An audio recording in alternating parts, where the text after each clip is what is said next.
Can you believe it? Here I am, starving, and you're spending ages chatting on your PC? What a life. Blake barged into my room, not bothering to hide his surliness as he questioned me in a low voice. Right now, I'm in the middle of a video conference call. With no effect, I looked at Blake, hoping he'd understand I can't let our client hear this conversation. I'm telling you I'm hungry. Why are you ignoring me? Stop wasting time with useless talk and get to it. In a panic, I tried to mute my mic, but Blake is already stomping over. Hey, don't you dare ignore me like that. A sharp pain shoots through my foot.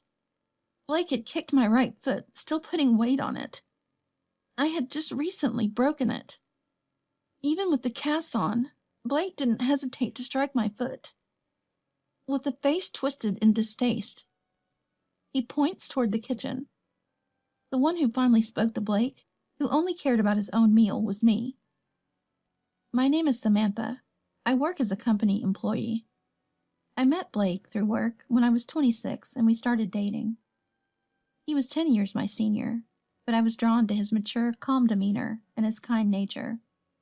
During our relationship, Blake was always gentle. We hardly ever argued. Without any major issues, we got married after 2 years of dating. On our wedding day, I felt what could only be described as the happiest moment of my life. But the very next day, Blake's attitude changed completely. I had to work late, so I rushed home after a quick stop at the supermarket. Blake had already returned and was relaxing on the sofa, watching TV. I'm home. Oh, you're already back, Blake. I got groceries, so I'll start cooking right away. As I greeted him, he turned to me with an annoyed expression. You're late. You're starting now? I'm starving over here. Hurry up. I was stunned. This was nothing like the Blake I knew. We had been living together even before marriage, and on days when I had to work late and Blake got home early, he would naturally prepare dinner. He always responded to my thanks with a gentle smile, saying, It's only natural since we both work. But the man in front of me now was like a stranger. I remembered texting him earlier about working late. He had seen the message, but didn't reply. Before, he would have responded with, I can leave on time today, so I'll get dinner ready. Or, I might be late too. Should we order delivery or eat out? Feeling doubtful about Blake's sudden change, I tried to ask him gently, keeping my emotions in check. Blake, you seem different today. Is something wrong? At this, Blake made an obviously annoyed face and said something unbelievable. Now that we're married, I don't need to be nice to you anymore. What? I was dumbfounded and couldn't comprehend his words. Seeing me like this, Blake burst out laughing. That's right. It was nice before we weren't married yet. Haha. But now that we're married, you're mine. From today, you are my slave. That's decided. What are you talking about? I was utterly shocked by Blake's words. Oh, and you haven't done the laundry or cleaning yet. Of course, you should do all of that. And make dinner within 20 minutes. Hey, don't just stand there. Get moving. Shouting this, Blake turned back to the TV, ignoring me completely. With my head in a whirl, I somehow managed to do the housework. I was hungry after work too, so I tried to calm down while cooking. But he complained about my cooking, saying it was bland and awful. When I ran the washing machine, he got angry about how I folded the clothes. When I finally got a moment to rest, he demanded a massage from me. Exhausted in body and spirit, I couldn't refuse his domineering attitude and did as he ordered. Rather than anger at his terrible behavior, I was more bewildered by his drastic change. Even while I massaged him, he complained, You're too weak, clumsy. The next day, and the day after, Blake treated me like a slave. I hoped he might return to the kind Blake I knew, but there was no sign of that. Unable to bear Blake's treatment any longer, I naturally considered divorce. However, my parents had died in an accident when I started working, and I had no other relatives to rely on. I had sold my family home when we got married. We didn't have a wedding, but we had spent a significant amount on the move and appliances. If I left right now, I'd have to live in a hotel until I found a place, and I had no idea how much it would cost. So I decided to secretly prepare for divorce, planning to confront him once I had a new place to live. Even then, Blake continued to hurl abuse at me daily. No matter what I did, he yelled at me, always saying, "I'm guiding an inferior wife. It's for your sake." But all I felt was disgust. Once, when Blake came home late without any contact, I had already eaten dinner and taken a shower. He said upon returning, "Why did you eat without me? A woman should wait for her man. Samantha, you're really the worst wife." He hurled various sarcastic remarks at me. His cruel words almost made me explode, but I desperately held back, planning to leave as soon as I was ready. Just until I find a new place. I kept telling myself like a mantra. This was a situation for a while. That day from the morning, I was met with Blake yelling, "Hey, this shirt is wrinkled. Can't you even iron properly?" I had fallen asleep exhausted, forgetting to iron. Hating myself for letting Blake get the better of me, I quickly ironed the shirt and prepared to go to work. While I opened the front door, it was raining outside. Our apartment is on the second floor, so I used the stairs. That day, as I walked the familiar path, I slipped and fell on the wet stairs. My body made dull sounds as I tumbled down the ground to the first floor. Overwhelmed by the pain in my leg, I writhed in agony. It was an intense pain I had never experienced before, and I knew something was seriously wrong. Then I saw Blake coming out of the entrance, so I called out to him for help. "Blake, I fell and hurt my leg. I can't move. It hurts so much." Blake frowned when he saw me. "I might be late for work because I waited for your ironing. You'll be fine. I'm going to work." He said this and passed by me with a heavy sigh. "You've got to be kidding me." Tears of disappointment in Blake and pain from my leg started flowing. Then a resident from the first floor, hearing the noise, came to check and called an ambulance for me. The examination revealed that I had fractured my right leg. I underwent surgery and had to wear a cast, resulting in a few weeks of hospitalization. During my hospital stay, Blake only visited once, and he didn't come out of concern, but to complain. "Overreacting with surgery and hospitalization for a fracture?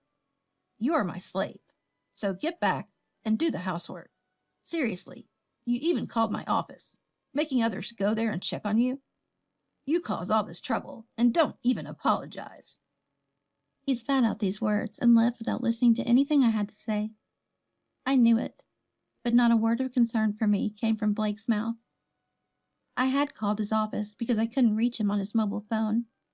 I needed to inform him since I would be away from home for a while, or else he would be furious. I sighed many times, but life without Blake was stress-free and happy. Determined to divorce him after my discharge, I focused on my treatment. When I returned home, the place was a mess. Apparently, Blake had barely done any housework. Though I expected it, I was surprised he could live in such a state. I still had my cast and couldn't move as I wanted, but I started doing the housework little by little. My company had switched me to remote work, understanding that commuting would be difficult with my injury.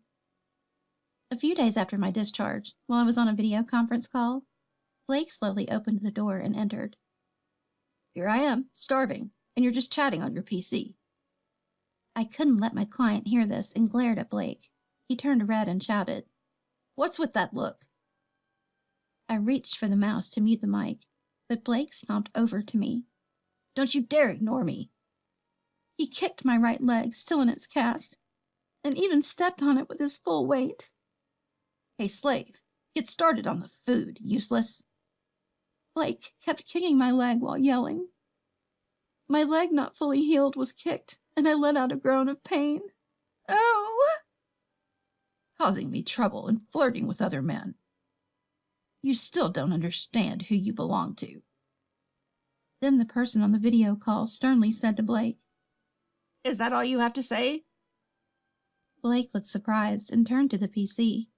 There was a man on my video call, Mr. Smith, my client. You are. Seeing him, Blake started shaking. Mr. Smith was from the company my firm and Blake's firm dealt with, and he was Blake's direct supervisor. Mr. Smith, are you on a video conference call right now? Blake asked in a trembling voice. In fact, my company and Blake's company had a business relationship, and Mr. Smith was Blake's direct supervisor. Mr. Smith told Blake, "That's right, but I heard you took caregiving leave to look after your wife, who is struggling with a broken leg. It doesn't seem like it, though." His voice was filled with anger and disappointment, even through the screen. Yes, Blake had been off work for the past few days, claiming to care for me, but in reality he was just sleeping at home. He didn't care for me or do any household chores, just lying around watching TV. No, I've been taking care of her. I just got a bit angry because she was ignoring me and talking to other men. Blake, sweating, made a flimsy excuse, but Mr. Smith slowly shook his head. "Who would believe such an excuse? Even if we can't interfere with domestic affairs, like how you treat Samantha, taking caregiving leave under false pretenses is unacceptable." Mr. Smith glared at Blake and told him to leave the room immediately, as he was disturbing the meeting. Blake, his face pale, left the room as he was told he was a disturbance to the meeting. Mr. Smith and I agreed to have another video conference call on a different day. He strongly warned me about the possibility of Blake getting violent again, and I thanked him as the call ended. After the call, Blake, furious, accused me.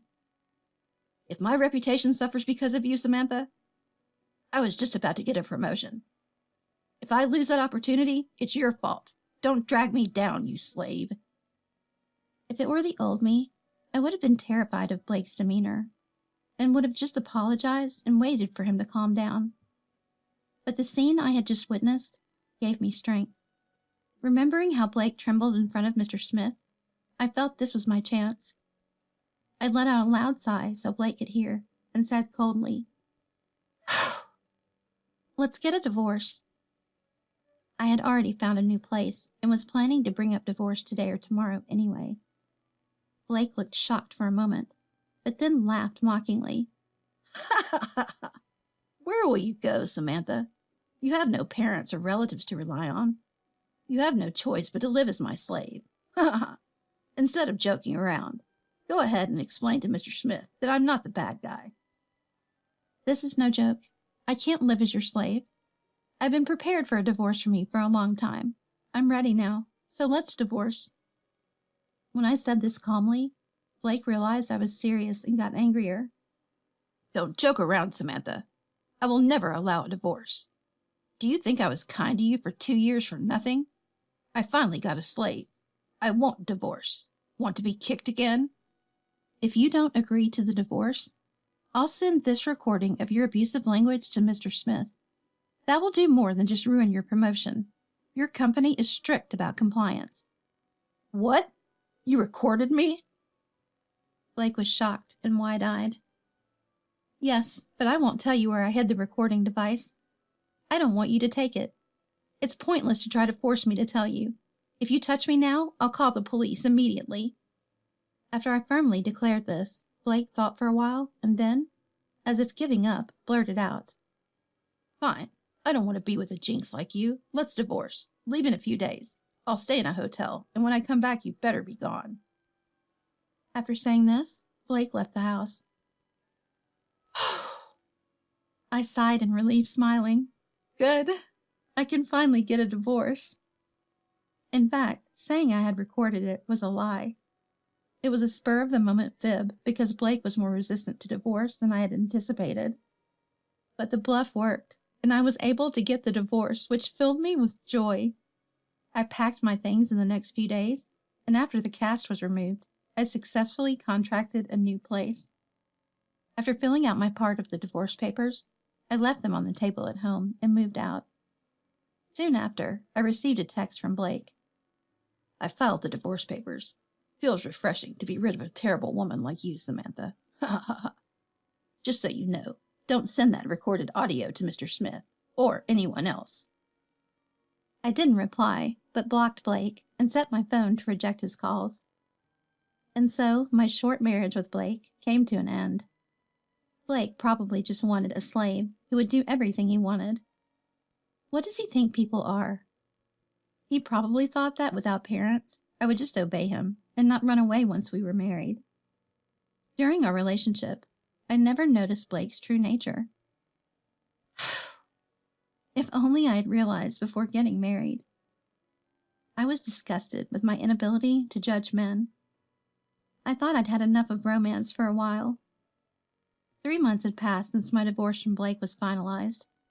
My leg had completely healed, and I was able to commute to work every day.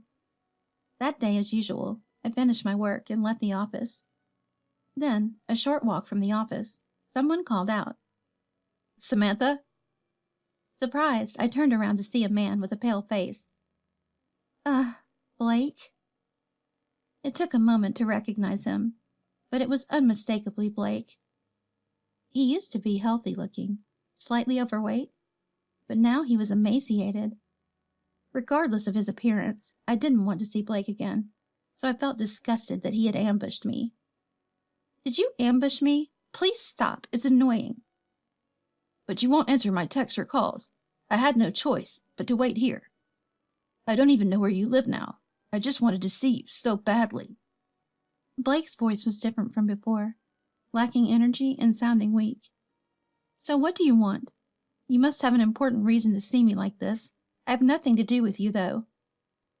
To my cold question, Blake, his face contorting as if he might cry, said, "Help me." "Huh? Why should I help you? No, thank you." I said that and tried to leave, but Blake desperately tried to stop me. "Please, just listen to me," he pleaded. I had no intention of listening and walked away, but Blake started talking on his own. "You know, after we divorced, I remarried a young woman named Madison." Apparently, after our divorce, Blake's promotion fell through, and he met Madison, a woman in her 20s, while drinking at a pub. Madison was incredibly cute, and they quickly started dating and got married within a month.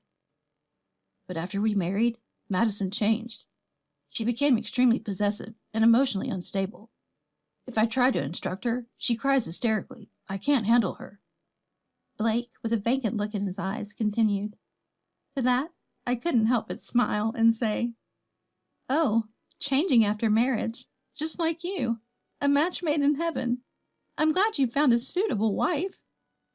"It's not good at all. She's constantly texting and calling me, even at work. If I don't reply or answer, she cries and gets angry, and then suspects me of cheating. She even showed up at my workplace." Even as he spoke, Blake's mobile phone kept ringing. "You know, I thought Madison would be just like you, always obedient. Madison also said she was estranged from her parents, but what a mistake. I can't live with such a hysterical woman." Blake intended to make Madison his slave, too. I felt nothing but contempt for Blake's incorrigible nature. "Blake, your way of thinking is despicable. What do you think women are? You've gotten your just desserts. That's karma for you. Is that all? I'm leaving now." "Wait a minute. I realize now that I prefer an obedient woman like you. Let's get back together. I can't live without you, Samantha." Anger rose in me at Blake's delusional words. "Don't be ridiculous. I stayed with you only while I prepared for a new place and moving expenses. I'd just avoid provoking you to not get hit or suspected. I never considered myself your slave. Who would ever reconcile with someone like you?" As I shouted this, a woman came running towards us, saying, "Found you." Blake's face froze upon seeing her. "Madison." It seemed this woman was the notorious Madison. She was indeed cute, but her eyes were bloodshot. "Blake, why aren't you answering my calls? I always tell you to answer immediately." She screamed in a shrill voice. "How did you know I was here?" Blake asked, trembling. "I put a GPS in your mobile phone, so I always know where you are." Madison replied nonchalantly. When did you put a GPS in my phone?" Ignoring Blake's pale-faced questioning, Madison glared at me. "Who are you? What are you to Blake? As I hesitated, about to respond, Madison pressed Blake. Are you cheating on me? Answer me. Blake looked at me pleadingly, but I had an idea. Actually, this man was hitting on me, and I was troubled. Blake looked shocked at my words. But it was a mild revenge for what he had done. What, Blake? What are you doing? Madison's anger intensified, and she menacingly approached Blake. Blake tried desperately to explain. No, it's just a misunderstanding. I wasn't hitting on her. But Madison wouldn't listen. Then Madison snatched the mobile phone from Blake's jeans pocket and quickly reset it. All the data was erased, and Blake, in a voice of despair, said, No way. That phone had all my contacts for work. You're the one at fault for hitting on her. No more allowance for you. Madison shouted, pulling a stunned Blake away from the scene. After that, Blake became famous at his company for frequent suspicion-filled calls from Madison and her occasional intrusion being stopped by security. Tired from his marriage, his work performance suffered, and he was eventually demoted, as I heard from Mr. Smith, Blake's boss. Even in his new position, the frequent calls from Madison continued, making Blake's new environment uncomfortable. Meanwhile, I was approached about a promotion to section chief after a project I proposed at work received good feedback. Although I was tired of love, I was recently invited to dinner by the hospital director where I did my rehab. I don't know if it'll lead to a romance, but I want to carefully judge this time and seize my happiness.